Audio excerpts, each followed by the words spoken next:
to you by Sensodent K.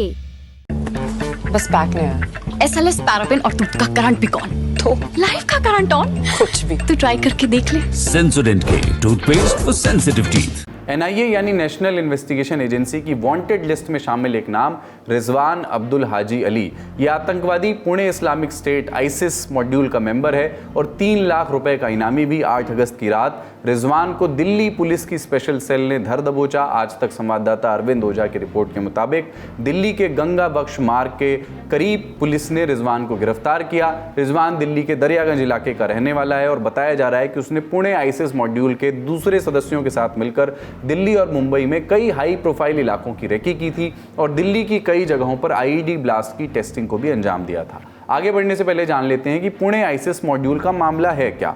जुलाई 2023 को महाराष्ट्र के पुणे में हथियार, विस्फोटक, रसायन और आईसिस से जुड़े किताबों की जब्ती की गई थी। इस मामले में एनआईए ने कुल 11 लोगों पर आरोप लगाए थे। मार्च 2024 में एजेंसी द्वारा दायर सप्लीमेंट्री चार्जशीट में रिजवान अली का नाम भी शामिल था। एनआईए के मुताबिक ये सभी आरोपी प्रतिबंधित आतंकवादी संगठन आईसिस के मेंबर्स थे और आतंकवादी गतिविधियों को बढ़ावा देने के लिए एक बड़ी साजिश के तहत पुणे और उसके आसपास आतंक फैलाने की योजना में शामिल थे। इस मॉड्यूल के कई आतंकियों को पुलिस और एनआईए गिरफ्तार कर चुकी है, लेकिन रिजवान लंबे वक्त से फरार चल रहा था। अरविंद ओझा की रिपोर्ट के मुताबिक रिजवान और पुणे मॉड्यूल के आतंकियों का हैंडलर फरहतुल्ला गोरी पाकिस्तान में मौजूद है। ये फरहतुल्ला गोरी गुजरात के अक्षरधाम मंदिर हमले का मास्टरमाइंड भी है। अब जानने लायक बात यह है कि दिल्ली के दरियागंज का रहने वाला रिजवान इन आतंकवादियों के संपर्क में आया कैसे।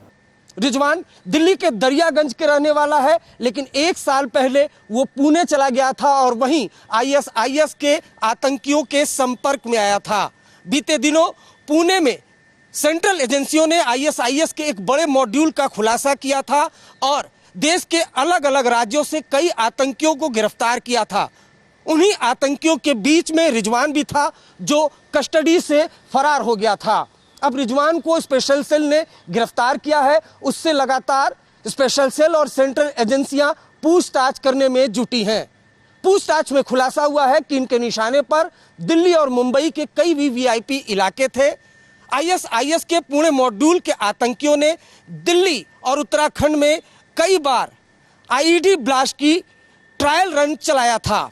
आतंकी रिजवान की गिरफ्तारी के बाद उससे जुड़े कई खुलासे हो रहे हैं। दूसरी तरफ रिजवान की मां शाहीन का कहना है कि पिछले 1 साल से रिजवान ना तो घर आया है, ना ही फोन पर उससे संपर्क हो पाया है। मैंने जाकिर हुसैन कॉलेज से और जामे से पढ़ा है। मेरे में हुब्बुल वतनी का जज्बा है। मैं अपने बच्चों को हुब्बुल वतनी सिखाऊंगी। मेरे बच्चों को किसी ने पटा लिया है। मैं इस वजह से कह रही हूँ, हम जो है वतन परस्त हैं, हम अपने वतन पे शहीद हो जाएंगे, लेकिन हम ऐसा नहीं करेंगे कि हम अपने बच्चों को तब भी तो गलत दें। आप ये बताएं। अगली सुर्खी जम्मू कश्मीर में संभावित विधानसभा चुनाव को लेकर के है। देश के तीनों चुनाव आयुक्तों की टीम ने 3 दिनों तक जम्मू कश्मीर का दौरा किया। इस दौरे के बाद आज यानी 9 अगस्त को आयुक्तों ने मीडिया को संबोधित किया। मुख्य चुनाव आयुक्त राजीव कुमार ने कहा कि हम जल्द चुनाव करवाएंगे। कोई अंदरूनी ताकत सोचती है कि हम चुनाव को प्रभावित कर देंगे तो हम ऐसा नहीं होने देंगे। हमें यकीन है कि जम्मू कश्मीर के लोग विभाजनकारी ताकतों को उचित जवाब देंगे। सभी पॉलिटिकल पार्टियां जम्मू कश्मीर में जल्द विधानसभा चुनाव कराने के पक्ष में हैं। With full commitment and resolve that nothing will be allowed to disrupt the election. नहीं तो ये तो चिकन एंड एग सिचुएशन हो जाएगी। जब हम चुनाव की बात करेंगे, जब ऐसी एक्टिविटी बढ़ेंगी, हम पीछे हट जाएंगे तो we will be kind of making the, बिना लड़े ही हम तो विक्ट्री दूसरे को दे देंगे, ऐसा नहीं होगा। These things will not have impact on the elections at all. Our forces and everybody, entire administration is capable enough to deal with any situation that comes in the way.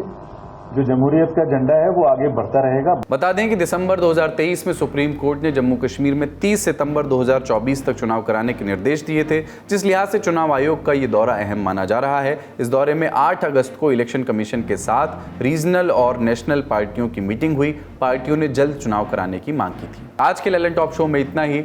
अपना और अपनों का ख्याल रखिए, देखते रहिए दी ललन टॉप। शुक्रिया, शुभ रात्रि।